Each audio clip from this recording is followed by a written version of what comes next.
부모의 마음입니다. 사랑이냐 연민이냐. 다른 아들한테는 막 객관적인데 사랑하는 아들한테는 객관적이가 참 어렵습니다.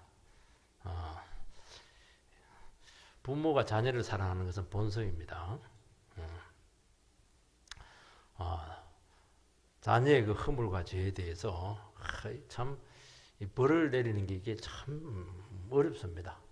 체벌하고 달라요. 징계를 내려야 될 때 사랑하기 때문에 내 분신이기 때문에 참 어렵습니다. 그래서 자꾸 지연을 시킵니다. 그럴 수밖에 없었다. 우리 아들이 이런 못된 짓을 한 것은 그럴 수밖에 없었다. 아주 충동이 통제가 안 되고 철이 안 들었다. 그런 얘기를 합니다. 조금 더 기다려주고 기회를 주면은 정신 차릴 때가 올 겁니다. 새 출발할 겁니다. 그러니까 이 부모의 마음이에요. 끝까지 자식을 포기하지 못하고 돌아올 것이라고 하는 이 소망. 아마 이 소망 때문에 사실은 그 자식을 돌아오게 하는 경우가 참 많아요. 그래서 부모는 자식에 대한 포기라는 말은 없어요. 근데 이게 지나치게 되면은 이 분별력을 굉장히 흐리게 합니다. 그래서 그 상황을 직시하지 못하게 해서 도리어 많은 불행을 겪는 경우가 참 많습니다. 우리는 친인척들의 비리, 통치자의 그걸 이제 바라보면서 저럴까 주고 그 우리 앞에 그 자식들이 못된 짓 하는 거 분명히 할 텐데 왜 저걸 처리를 못할까? 꼭 사법당국이 들어가 가지고 저렇게 막 온 동네방네 그냥 집안 망신 다 시키고 저렇게까지 갈까? 그 여러분들이 그 상황이 안 돼서 그런 거예요. 다 그렇게 되는 거예요. 자기 자식은 절대로 이걸 흠집을 내고 싶지 않고 이게 이 잘못을 이렇게 직시하기가 참 어렵습니다. 못 끊어요. 성경은 이걸 배우라는 겁니다. 이걸 잘 배워야 됩니다. 분별도 필요하죠. 무조건 막 자녀가 잘못한 것마다 막 징계하고 그렇게 하는 게 아닙니다. 이 균형이 굉장히 중요하거든요. 사랑하지만 바른 걸 바르게 할 수 있는 요거는 성경적인 지혜입니다. 하나님이 그렇게 했잖아요. 죄인을 사랑하지만 죄는 용서하지 않잖아요. 거기서 그 접점을 찾아야 돼요. 이것은 성령이 주시는 지혜입니다. 무조건 탁달한다고 되는 거 아니거든요. 근데 무조건 오냐오냐 한다고 되는 게 아닙니다. 어느 수준에서 딱 접점이 생겨야 되는 것인데 이거는 성경적인 지혜에서만 온다는 것입니다. 그래서 이것이 안 되면 눈먼 사랑을 해요. 그 연민의 정에 빠져가지고 이게 막 이렇게 어려움을 겪게 되는 경우를 너무나 많이 보고 있습니다. 이 뜻에 걸리지 않게 되기 바랍니다.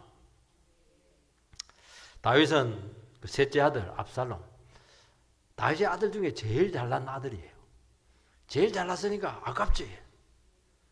일단은 압살롬 머리가 그냥 그 당시 미는 그 머리입니다. 머리가 2.5kg인가. 기부서 안 나간지 몰라요. 머리가 그냥 그 머리 때문에 나중에 죽습니다. 대롱대롱 매달려가지고 인물이 그냥 출중하고 똑똑하고 막 완전히 왕감이에요. 근데 그 자식이 문제였습니다. 그래서 이제 장남 암논을 죽이고 망명을 합니다. 2년이 지냈어요. 다윗이 아들을 포기했을까요? 포기 못하죠. 그래서 연민의 중에 빠져가지고 나라를 위기로 빠뜨리는 어마어마한 잘못을 저지르게 됩니다. 아버지라서 그래요. 아버지라서. 그래서 죄지은 아들에 대한 태도를 분명하게 하지 않는 바람에 사탄에게 기회를 주게 되었던 것이죠. 참 이것을 보면 악한 자식이라도 이 자식에 대한 연민은 정말 질기구나, 고통스럽구나 하는 것을 알 수가 있어요. 근데 이것을 또 우리가 비판만 할 수가 없어요.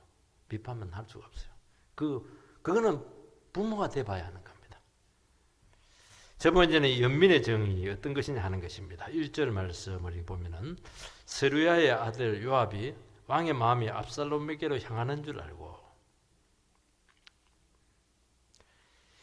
다윗의 마음이 보니까 압살롬에게 향합니다. 마음이 자꾸 그쪽으로 가요. 이 향하다 하는 것은 위쪽으로 위쪽 방향으로 가르치다 이런 뜻을 가지고 위쪽 방향. 위쪽이 뭡니까? 우리가 원래 태어났던 방향이니까 본성이라는 거예요. 본성. 그러니까 부모가 자식을 그리워하는 마음, 애틋해하는 이 마음은 본성이에요. 그런데 막 그 마음이 점점 깊어지는 겁니다. 요압이 나서 가지고 이 문제를 해결해 줘야 되겠다 할 정도 같으면은 이 아들에 대한 연민의 정이 얼마나 지나쳤겠는가 하는 것이죠. 2년 동안 참은 것도 많이 참았어요. 연민은 본성이지만은 자칫하면 객관성을 잃게 합니다. 현실을 직시하지 않고 느끼는 대로 보게 되고 또 상황을 재구성을 합니다. 자기 느낀 대로 자기 감정에 따라서 상황을 재구성합니다. 그래서 잘못한 것은 자꾸 잊어버리고 자꾸 마음속에 불쌍하다 그 생각이 들고 그래서 불쌍한 그 상황을 재구성해서 막 슬퍼합니다. 얘가 그럴 수밖에 없었지 이러면서 막 이렇게 막 점점 막 깊이를 대고 하는데 나중에는 막 너무 가버립니다. 그래서 뻔한 거짓말인데도 믿고 싶어요. 그리고 막 속이는 것인데도 막 속여주고 싶은 거예요. 이게 너무 불쌍해가지고. 그래서 이렇게 되면 이제 하나님보다 더 긍휼이 많아지게 되는 것입니다. 성경에서는 연민의 정 자체를 나쁘다고 말하지 않습니다. 그 본성이라는 거고 그 마음 없으면 어떻게 자식을 키워요. 그렇지만은 이게 성령 안에서 다스리지 않으면 아주 위험하다는 겁니다. 너무 참 귀한 마음이고 그 마음이 있으니까 연애를 하고 그 마음이 있으니까 뭐 자식을 키우죠. 그 마음이 있으니까. 근데 이게 성령 안에서 잘 다스리지 않으면 반드시 눈먼 사랑을 하게 돼 있고 이것은 모두를 그르치게 할 가능성이 참 많다는 겁니다. 2절 3절 드고아에 사람을 보내 거기서 지혜로운 여인 하나를 데리다가 이르되 청컨대 너는 상주가 된 것처럼 상복을 입고 기름을 바르지 말고 죽은 사람을 위하여 오래 슬퍼하는 여인같이 하고 왕께 들어가서 이러이러하게 말하라고 요압이 그의 입에 할 말을 넣어 주니라. 군대장관 요압이 다윗의 마음을 다 읽고 압살롬 귀한 모략을 꾸밉니다.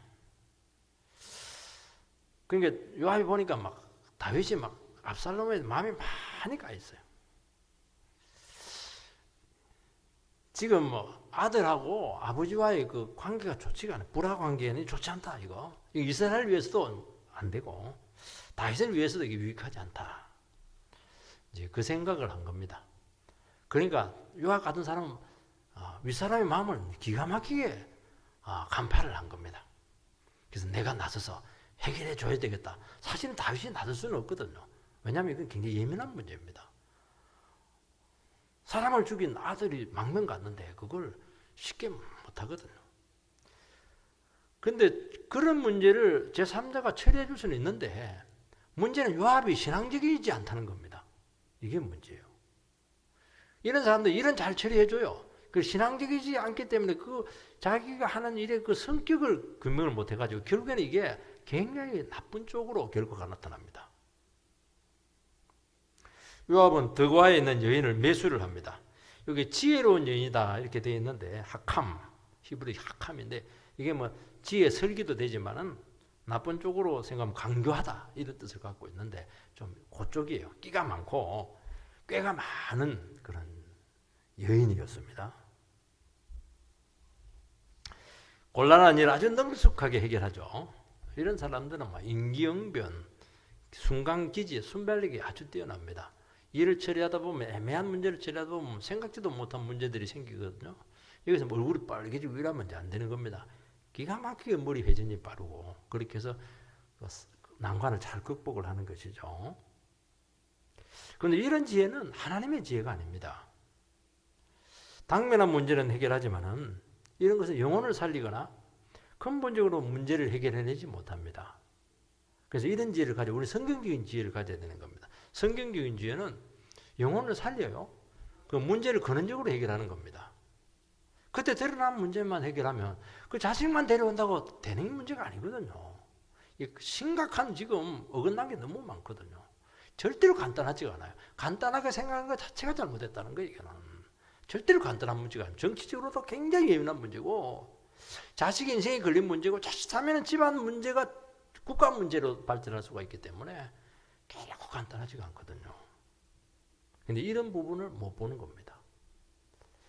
그래서 우리는 항상 성경적인 지혜, 하나님이 주시는 지혜, 이것을 우리는 추구하거든요.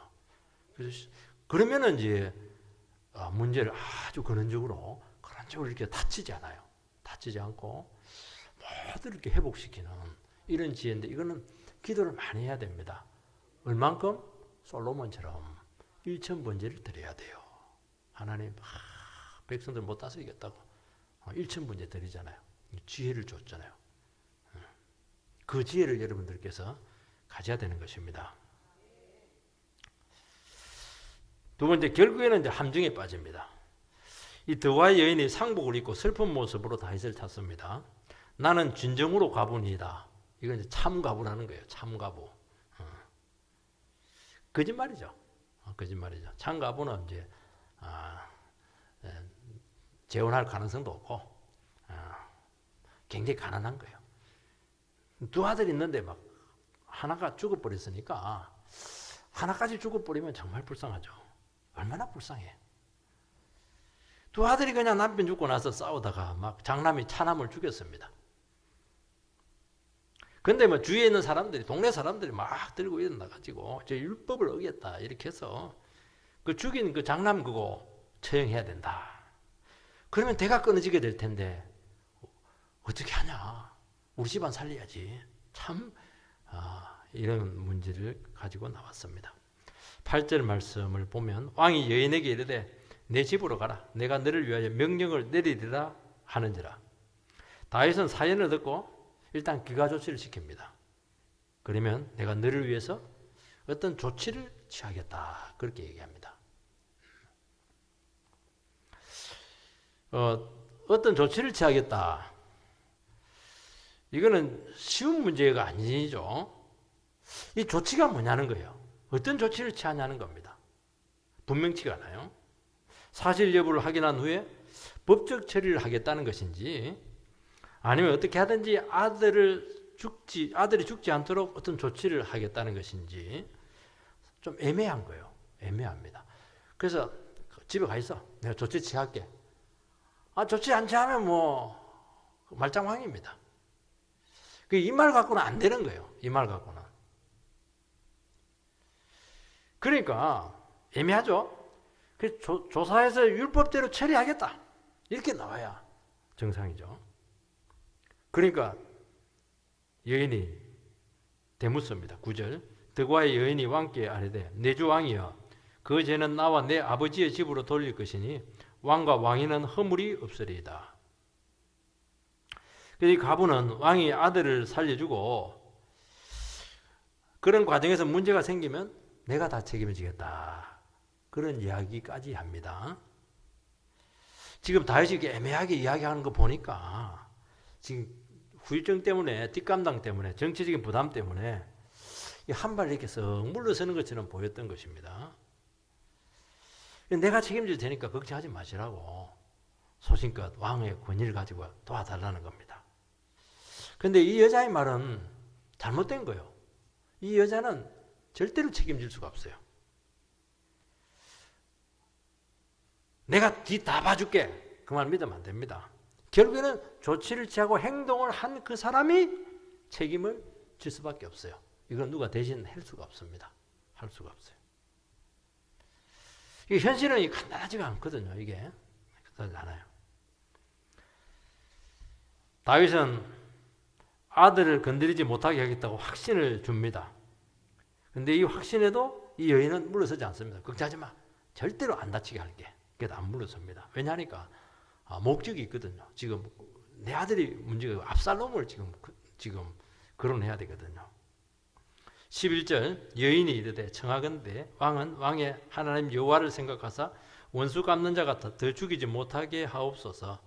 내 아들을 죽일까 두렵나이다 하니 왕이 이르되 여호와께서 살아계심을 두고 맹세하노니 내 아들의 머리카락 하나도 땅에 떨어지지 아니하리라 하니라. 여기 보면은 원수 갚는 자가 더 죽이지 못하게 하옵소서. 여기 좀 율법적인 표현입니다. 레위기에 나오잖아요. 고엘제도. 누가 친척 중에 한 사람을 죽이면은 친척 중에 한 사람 그 원수 갚는 자가 세워집니다. 그래서 그 사람을 지구 끝까지 쫓아가가지고 죽입니다. 근데 고의적인 부분에 있어서는 끝까지 쫓아가도 되지만 사고사를 일으키는 경우는 그 도피성에 들어가면은 살 수가 있어요. 변호할 수가 있어요. 그 얘기를 하는 겁니다. 지금 그 배경에서 이야기하는 것입니다. 이 정도로 조치 취한다고 해서 그 피해 보수자가 물러갈 것 같지가 않다는 거예요. 반드시 죽이러 온다는 겁니다. 여러분, 고의적인 살인은 율법에도 보호가 되지 않습니다. 사고사만 지켜줍니다. 근데 다윗의 아들 같은 경우는 이거는 2년 동안 준비를 한 정말 고의적인 사례입니다. 그러니까 애초에 이 말 자체가 성립이 되지를 않아요. 출발이 달라요. 과부는 형제끼리 치고받고 싸우다가 죽였지만은 이거는 형제끼리 치고받고 싸운 게 아니고 압살롬이 다 계획을 잡아가지고 날짜를 잡아서 딱 죽인 겁니다. 다르죠. 근데 다른 게 중요한 게 아니에요. 말을 해준 게 고마운 거예요. 다윗 입장에서는.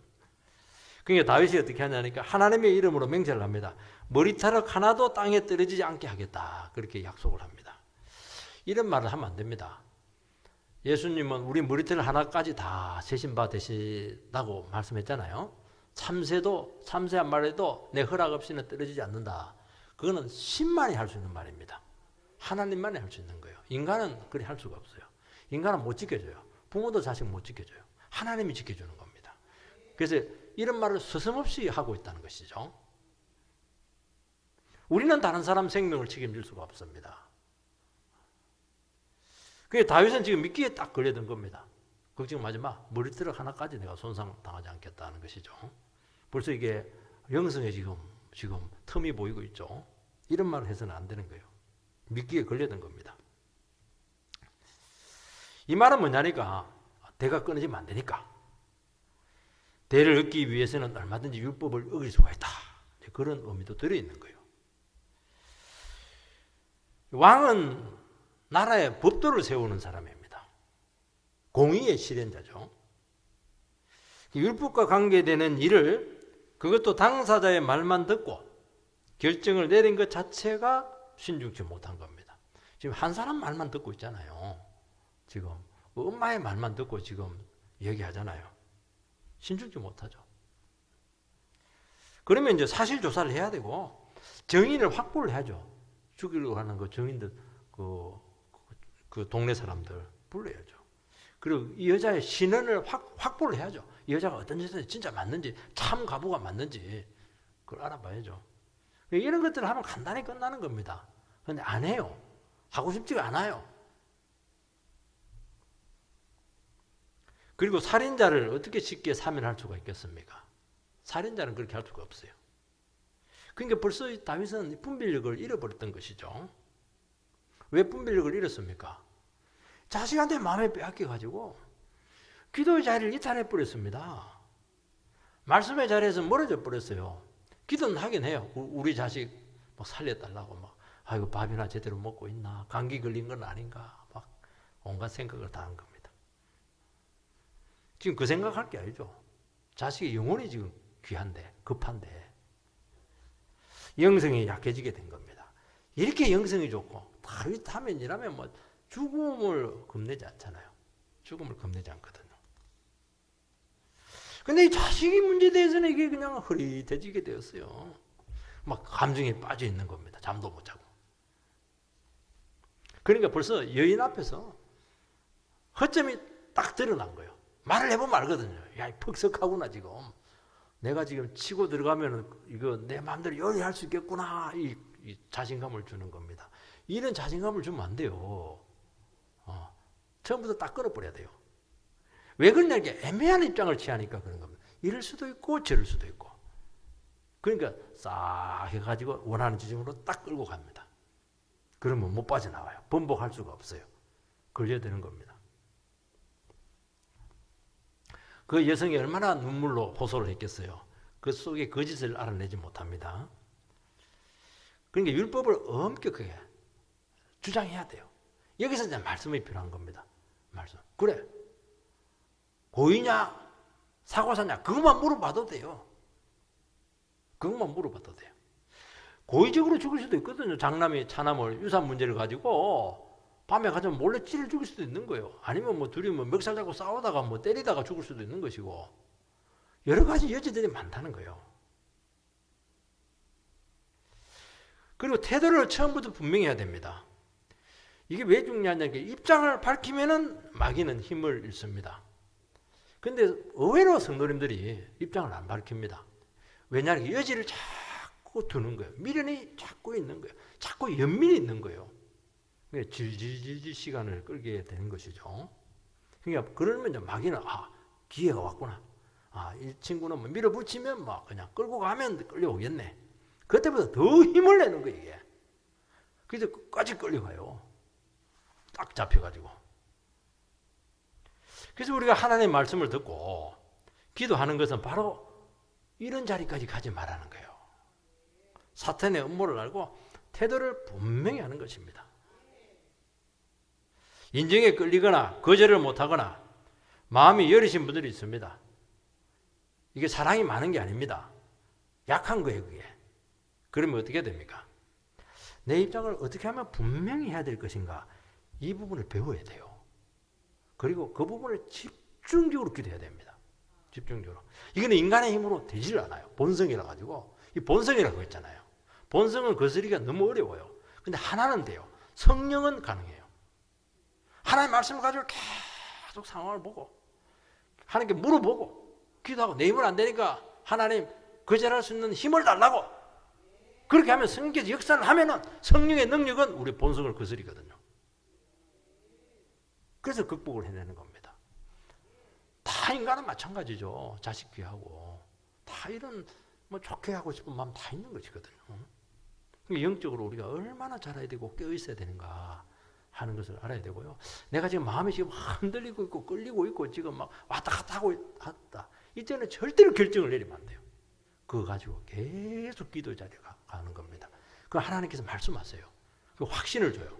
보이지 않는 걸 보여주거든요. 다 전체를 보여주면은 보면은 유혹이라는 것을 알거든요. 못 보니까 헛수를 뜨는 겁니다. 보이면 대응할 수가 있는 것이거든요. 그러면 탁 입장을 밝히는. 대응한다는 게 뭐 인간적인 방법을 쓰는 게 아닙니다. 자기 입장을 밝히는 거예요. 나는 이것은 하나님의 뜻에 입각해서 이것은 옳지 않다고 생각합니다. 그 말 한마디만 하면 돼요. 내가 가는 길은 이 입장이라고. 나는 참 귀한 입장이지만은 나는 그 입장하고 다르다고. 난 하나님 앞에 이 길을 가겠다고. 이러면 끝나는 거예요. 그럼 꼬리를 딱 내리고 도망가는 겁니다. 13절 말씀. 여인이 이르되 그러면 어찌하여 왕께서 하나님의 백성에게 대하여 이 같은 생각을 하셨나이까. 이 말씀을 하심으로 왕께서 죄 있는 사람 같이 되시면 그 내쫓긴 자를 왕께서 집으로 돌아오게 하지 아니하심이니이다. 압살롬은 내쫓긴 자인데 데려오지 않는다면 왕께서 죄를 짓는 것입니다. 벌써 이제 압살롬의 이야기가 나오잖아요. 이게 목적이거든요. 이게 목적이에요. 압살롬을 불러들이는 게 목적이에요. 그런데 압살롬은 내쫓긴 자가 아니에요. 죄 짓고 지 살라고 망명과 도망간 사람이에요. 안 죽으려고 도망자죠. 그래서 돌아오려면 자기 의사타진하면 돼요. 잘못했다고 용서해달라고. 아무도 못 죽이죠. 돌아온다고 해서. 이 정말 허황된 이야기에 말려드는 겁니다. 틀렸잖아요. 이게 내쫓긴 자 아니거든요. 괘씸하죠.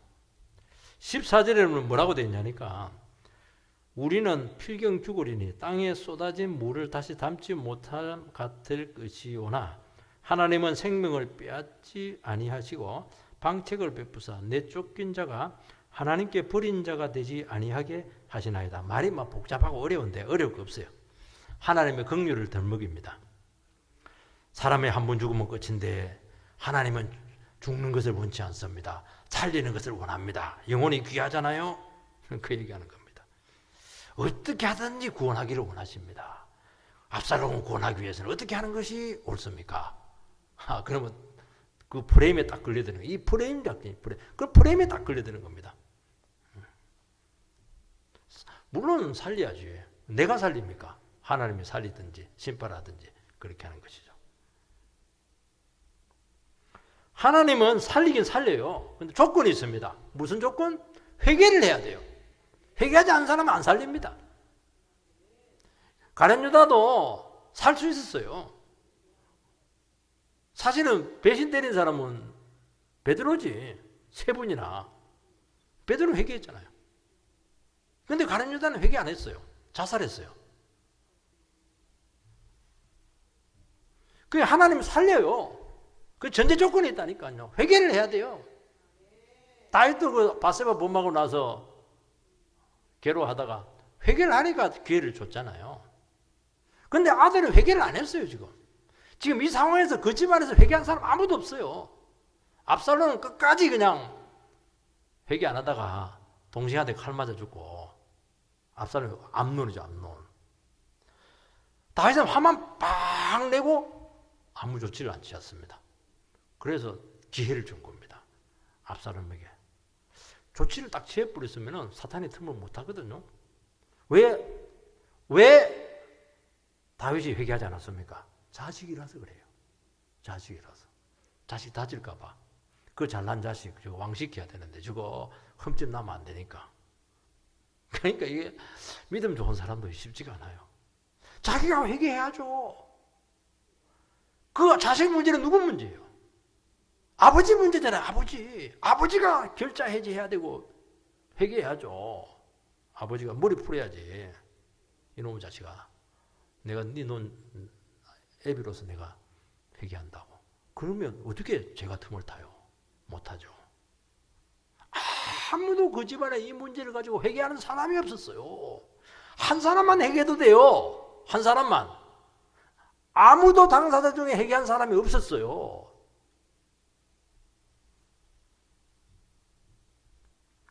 (15절) (16절) 보면은 이제 내가 와서 내 주 왕께 이 말씀을 엿듣는 것은 백성들이 나를 두렵게 하므로 당신의 여종이 스스로 말하기를 내가 왕께 여쭈오면 혹시 종이 청하는 것을 왕께서 시행하실 것이라.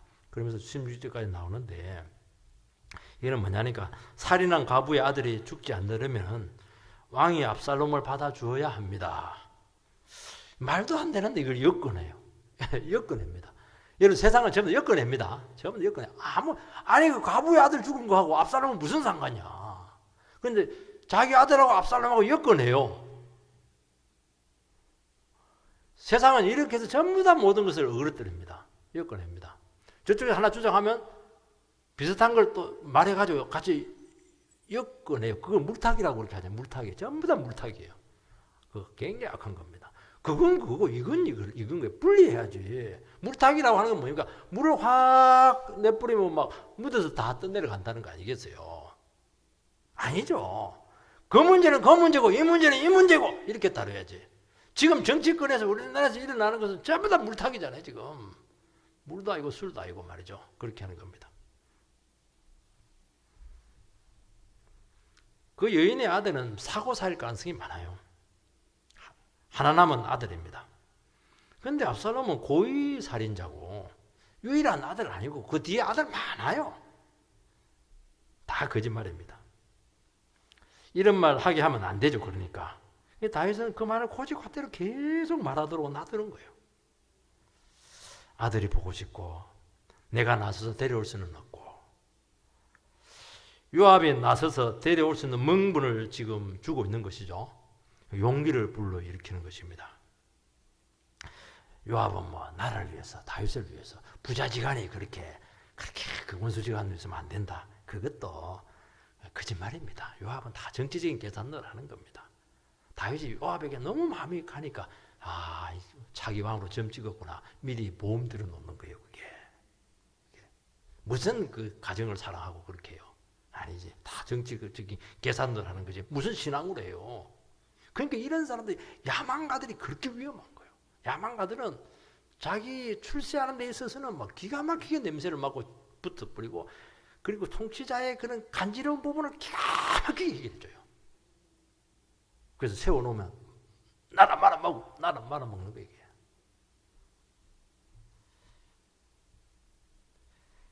야망가죠. 다윗이 그렇게 한 겁니다. 그리고 실제로 압살롬은 막 왕감은 맞아. 워낙 잘생기고 머리도 그냥 헤어스타일이 그냥 막 대단하고 막 객관적으로 막 말도 잘하고 인물도 좋고 결단력도 있고 이건 뭐 그 서열이 이제 딱 자기 1순위가 된 겁니다. 여러분, 요압이 어떻게 다윗의 가정에 복잡 미묘한 가정사를 풀어낼 수가 있겠습니까? 여러분, 우리는 신앙생활을 하면서 그럴듯한 명분을 자꾸 만듭니다. 또 만들어줘요. 그거 굉장히 위험한 겁니다. 당신은 이런 고통을 당했기 때문에 이렇게 할 수 있는 명분이 생겼습니다. 큰일 납니다. 하나님 뜻이 중요한 겁니다. 나라를 위기에서 건지기 위해서 어쩔 수 없이 거사를 했습니다. 당신 안 해도 돼. 정권욕이죠. 명분이라고 하는 것은 상황에 근거한 것입니다. 어떤 상황에서 나온 거예요. 우리는 성경에서 나와야 돼요. 성경에서 하나님이 말씀했냐는 거예요. 그 상황을 거론을 하고 상대방이 이렇게 했으니까 나도 이런 식으로 할 수밖에 없다. 그거 믿으면 말려듭니다. 큰일 나요.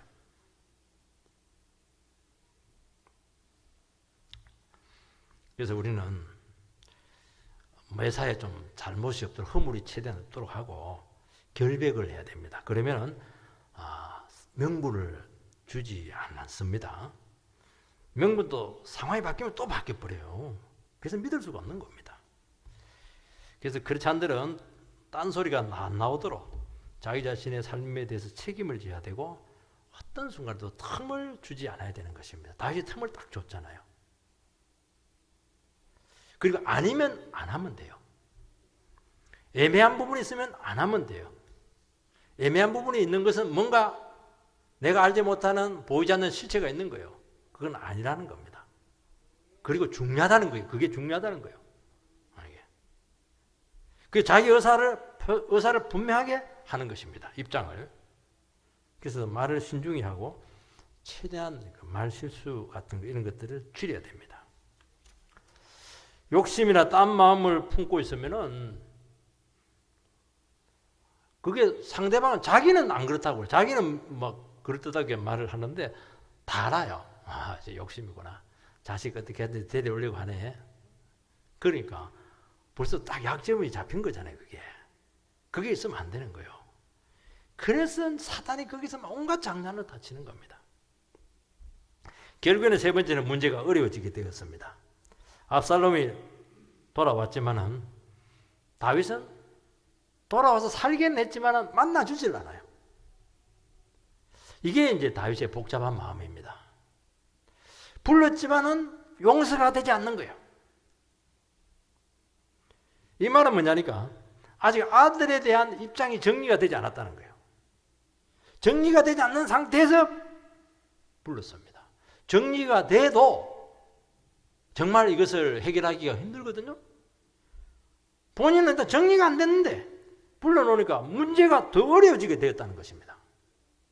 여러분들이 무슨 일을 하게 될 때는 반드시 입장을 정리를 해놓고 시도를 해야 돼요. 하지 말라는 것은 아니에요. 얼마든지 자식 불러낼 수가 있어요. 근데 입장이 정리가 안 됐어요. 불렀으면 받아들이든지 확실하게 뭘 해줘야 되거든요. 불러놓고는 안 만나주는 거예요. 얼굴을 안 보겠다는 것이죠. 이게 이제 내가 너를 용서를 안 하고 있고 노여워하고 있다. 내가 마음이 풀릴 때까지 건신해라는 겁니다. 기대했다가 막 실망이죠. 그러면 이제 압살롬 입장에서도 그러면 그렇구나. 아버지 마음이 그렇구나. 그럼 뭐 하나님께 잘못을 빌고 아버지에게 가서 무릎 꿇으면 돼요. 한 일주일 동안 막 문 앞에 무릎 꿇고 있으면 돼요. 근데 그럴 위인이 아니에요. 그럴 위인 같으면 이런 짓을 하질 않아요. 그냥 압살롬을 불러놓고 안 만나주니까 아버지가 나를 지금 밀어냈네. 그렇게 보는 겁니다. 멀리 있으면 상관이 없어요. 어차피 멀리 있으니까. 그럼 포기가 되거든요. 근데 지금 그래 딱 갖다 놓고 안 만나주니까 이 고문이에요. 압살롬이 주는 고문입니다. 이게 얼마나 두려운 줄 아세요? 실권 다윗이 다 가지고 있는데 자기를 완전히 찬밥이에요. 그거 정말 비참한 것이거든요. 왜 자식을 비참하게 만드는 거예요? 2년 동안 만나주지 않는 바람에 앙심을 품게 되고 결국에는 반역의 길로 갑니다. 여러분 압살롬을 불러들이면 안 됩니다. 그러니까 왜냐하면 책임을 질 수가 없다는 겁니다. 다윗은 좀 마음을 열고 좀 이렇게 긍휼을 보이면 돌아오겠지. 그게 부모의 마음이에요. 근데 압살롬은 굽히지 않습니다. 연민으로 배려한 것이 도리어 화근이 된 겁니다. 연민은 조금 무시무시한 화근이 기다리고 있었어요. 여러분 사람이 돌아오는 것은 뭐 불러드리고 악수하고 뭐 서로 화해하고 밥 먹는다고 되는 게 아닙니다. 하나님처럼 해야 돼요. 하나님 어떻게 했습니까? 하나님은 죄인을 무조건 용서하지 않습니다. 죄값을 다 치르게 해요. 그게 죄인이 죄값을 못 치르니까 대신 하나님이 죄값을 치루었습니다. 아들을 죄값으로 치르게 했잖아요. 아들을 죄값으로 내놨으니까 죄인들이 당해야 될 고통을 하나님이 당하실 거예요. 쉽게 말해서. 그러면 압살롬이 당할 고통을 다윗이 당하면 되는 거예요. 독생자를 내어주신 그 아버지의 심정으로 자기 뼈를 깎는 아픔을 각오하고 불러야 돼요. 그게 안 되면은 벌써 그걸 치르고 나서 불러야지. 그 말은 뭐냐? 다윗이 철저히 이 문제를 두고 자기 자신이 먼저 회개를 해야 되는 겁니다. 아들에 대해서 끝까지 포기하지 않고 다가가고 점검하고 충고하고 그 부담스러운 관계를 방치하지 않고 맺어가야 되는 것이 어디서 그 힘이 나오는 거예요? 자기 자신의 회개를 통해서 나오는 겁니다. 회개를 통해서. 그러면 아들에게 다가갈 수 있는 힘이 생기는 것이거든요. 데려다 놓고 아무것도 안 해. 만나주지도 않아. 앙심을 딱 품는 겁니다. 그게 문제라는 거예요. 그러면 어떻게 해야 됩니까? 다윗이 그냥 아들을 독생자를 내주신 그 하나님의 마음으로 고통스러워요. 얼마나 고통스러워요. 압살롬도 괴롭지만 아버지는 더 괴롭거든요. 그걸 두고 막 괴롭고 다가가보고 또 얘기해보고 막 이렇게 풀어가야 돼요. 안 풀었어요. 미워가지고. 압살롬은 용서받지 못함을 알고 요압에게 부탁을 하는데 요압이 이제 안 들어줍니다. 요압은 이제 압살롬 문제로 또 골치가 아팠어요. 자기가 나서 가지고 불러들이긴 했는데 그러니까 쉽게 문제를 본 거예요. 그리고 데려온 것을 엄청 후회를 합니다. 그래서 막 요압에 압살롬이 참다가 막 요압에 그냥 밭에다 불을 놔버렸어요. 참 성질 대단하죠. 불을 놓으면 어떡해? 그 집에 불 안 놓은 게 다행이에요. 항의를 하러 오니까 요압이 하소연을 합니다. 그래서 압살롬은 절대로 가만히 있는 사람이 아니에요. 가만히 앉아 기다리는 사람이 아니라니까요. 어떻게든 문제를 만들고 막 건드리고 막 그냥 이렇게 꼬투리를 잡고 이렇게 해가지고 결국에는 목적을 이루는 사람이에요. 이 사람. 이렇게 무서운 아들이에요. 이게. 끊임없이 갈등과 문제를 일으켜서 자기 목적을 이루어내는 것입니다. 그러니까 결국 아버지를 쫓아내서 왕을 하잖아요.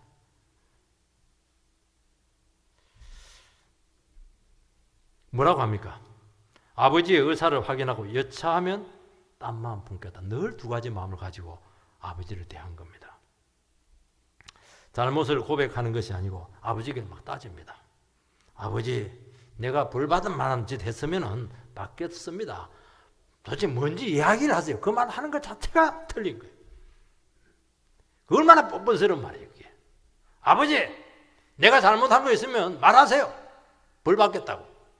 왜 나를 안 만나 주십니까? 그게 얼마나 뻔뻔스러워요, 이게. 벌써 부자관계는 여기서 파탄이 난 거예요. 아버지의 마음을 전혀 이해를 못하고 있는 거예요. 잘못한 게 없는 거예요, 쉽게 말해서. 아버지가 이랬기 때문에 내가 이랬다는 거예요. 명분을 줘가지고.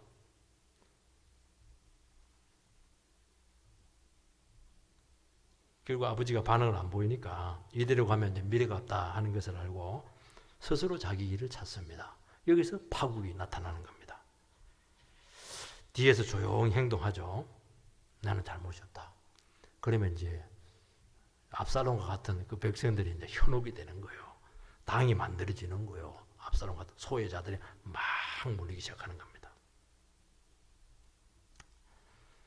여러분, 사람을 받고 용서하는 거 결코 쉽지 않습니다. 주님이 그 사람을 받으셔야 되고 주님이 그 영혼을 용서하게 하시는 방법으로 가야 돼요. 다윗이 막 그 문제로 해결하고 하나님께서 해결해 달라고 이렇게 하면은 어떻게 됩니까? 다윗이 망하지는 않아요. 압살롬은 반드시 망합니다. 다윗은 살아나요. 근데 이걸 안 하니까 다윗도 망해버렸잖아요. 압살롬은 겸손이라든지 기다림, 신앙적인 부분을 눈꽃만큼도 찾아볼 수가 없어요. 수단과 방법을 써서 목적을 이루려고 하기 때문에 이 사람을 잡아들 수가 없어요. 여러분, 문제를 쉽게 보지 마시기 바랍니다. 인간적인 연민의 생각이 하나님의 의를 이루지 못한다는 것을 알고 우리가 철저히 성경적인 지혜 위에 우리 삶을 세워주기를 주의 이름으로 축복합니다.